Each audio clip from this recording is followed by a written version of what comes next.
Hey guys, welcome back to my channel Aadharshila. मैं अंजलि चौधरी। तो आज मैं इस टॉपिक पे आपसे बात करने वाली हूँ, जैसा कि आप लोग थंबनेल देखकर जान चुके हैं, सीटेट एग्ज़ाम के बारे में। क्या गलतियाँ आपको नहीं करना है और कैसे आपको कम समय में अपने आप को प्रिपेयर करना है। ठीक है, तो कुछ पॉइंट्स मैं आपको यहाँ पर बहुत जल्दी जल्दी बताऊँगी, छोटे कम समय में ही बताऊँगी कि कुछ पॉइंट हैं जो कि आप अक्सर लोग मैंने देखा है लोग गलत करते हैं, वो आपको ध्यान रखना है। पहली चीज़ कि आप क्या करते हो, जो वीडियोस देख लिया, कुछ एमसीक्यूज सॉल्व कर लिया, कुछ एमसीक्यूज की वीडियोस देख लिए, 1 घंटे की मैराथन देख लिया या कुछ भी ऐसे वीडियोस देख लिया और उसमें उनके कुछ आंसर्स उनके राइट हैं और कुछ रॉन्ग है। तो अगर उनके ज़्यादातर क्वेश्चन क्या हो रहे हैं, सही जा रहे हैं, तो उन्हें क्या लगता है कि हाँ ये तो बहुत अच्छा है, पेडागोजी मुझे अब आ गई। लेकिन होता क्या है, मेन प्रॉब्लम हमें पता ही नहीं कि कॉन्सेप्ट क्या है। कॉन्सेप्ट आपको नहीं पता है और आप डायरेक्ट एमसीक्यू सॉल्व कर रहे हैं, तो इससे आपको सीटेट के पेपर में बहुत बड़ा नुकसान हो सकता है। तो इस चीज़ पे थोड़ा सा ध्यान रखिएगा कि आप पहले कॉन्सेप्ट क्लियर कर लीजिए, कोई भी टॉपिक क्लियर कर लीजिए, फिर उससे रिलेटेड ही एमसीक्यूज सॉल्व करिए। तो इतना आपको ध्यान देना होगा। दूसरी चीज़, हम हमेशा क्या बोलते हैं, सीटेट यानी कि पेडागोजी, इधर उधर हर तरफ से पेडागोजी ही ढूंढते हैं और वही पढ़ते हैं। हम कुछ चीज़ें को बिल्कुल अवॉइड कर देते हैं, मैंने ऐसा देखा है लोगों को। तो क्या होता है कि जैसे कुछ यहाँ पर आपको ध्यान क्या देना है कि कुछ सिद्धांत हैं, जैसे जीन पियाजे का संज्ञानात्मक सिद्धांत है, भाषा का सिद्धांत है चोम्स्की वाला, ठीक है, वाइगोत्स्की का सिद्धांत है। ऐसे कुछ सिद्धांत हैं जिससे आप कोई भी सीटेट का पेपर उठा के देख लीजिए, क्वेश्चन पूछे ही जाते हैं।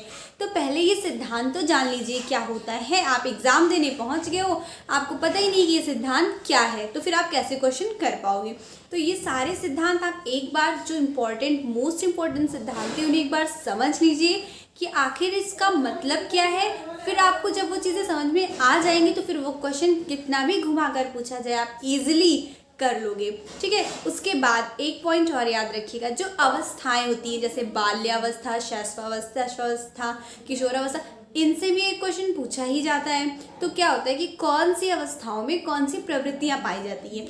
मान लीजिए क्वेश्चन आपसे पूछ रहा है दोहराने की प्रवृत्ति कौन सी अवस्था में पाई जाती है, आपको पता ही नहीं है, शैशवावस्था में पाई जाती है। तो आप थोड़ा सा अवस्थाओं के बारे में जान लीजिए कि कौन सी अवस्थाओं में कौन सी प्रवृत्तियां पाई जाती हैं। और इसी के साथ जेंडर से 1 या 2 नंबर का क्वेश्चन पूछा जाता है, तो वो भी आप पढ़ लीजिए। ठीक है, इसके बाद अब आप थोड़ा बहुत तैयार करके आप पहुंच गए एग्जामिनेशन हॉल में। वहाँ पे आपको क्या करना है, बिल्कुल भी नहीं हड़बड़ाना है। मतलब लोग हमारे आसपास बहुत ज़्यादा डर फैला देते हैं, सीटेट है, तो मतलब इतना ज़्यादा डर फैला दिए कि हमें उस पर ध्यान नहीं देना है, हमें डरना ही नहीं है, बिल्कुल रिलैक्स माइंड से पेपर देना है कि हाँ ये एक नॉर्मल सा पेपर है और आप उसको क्लियर कर लोगे, ये सोच के ईजिली क्या क्वेश्चन कह रहा है पहले वो पढ़ेंगे फिर पेपर देंगे। तो माइंड जो है आपको खुद को रिलैक्स रखना है, ये ज़्यादा ज़रूरी है। क्योंकि जो हमारा सीटेट का एग्ज़ाम होता है वो हमारी मेंटल एबिलिटी, मतलब हमारे दिमाग के सोचने का तरीका क्या है, कैसे है, इसके पर ही डिपेंड करता है। ठीक है, आप कैसा एक टीचर बनने जा रहे हो, आप बच्चों के साथ कैसा बिहेव करोगे, आपकी थिंकिंग का क्या नज़रिया है या जो भी है, तो ये सारे क्वेश्चंस इससे रिलेटेड सीटेट में होते हैं। तो आपको अपना दिमाग एकदम शांत रखना है। फिर क्या करना है, हमने एक ऑप्शन देखा, आंसर टिक कर दिया, नहीं, आपको पता है कि ये राइट आंसर है। ठीक, उसके बाद भी आपको बाकी के 3 ऑप्शन और पढ़ने हैं। 4 ऑप्शंस होते हैं और आपको चारों के चारों ऑप्शंस पढ़ने हैं।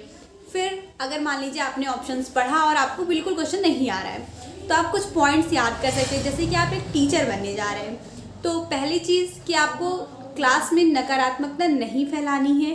नकारात्मकता यानी कि पक्षपात, दंड, ये सारी चीज़ें गलत हैं और ये कभी राइट आंसर नहीं होता है। तो ये वर्ड्स अगर आपको दिख जाए तो आप समझ जाइए कि आप एक टीचर होकर कभी भी कुछ गलत आचरण या गलत व्यवहार नहीं करेंगे। इसके अलावा आपको क्या करना है, बालक का सर्वांगीण विकास करना है। आपकी जो पढ़ाने का तरीका है, शिक्षण कौशल है, वो ऐसा होना चाहिए कि बालक का सर्वांगीण विकास हो।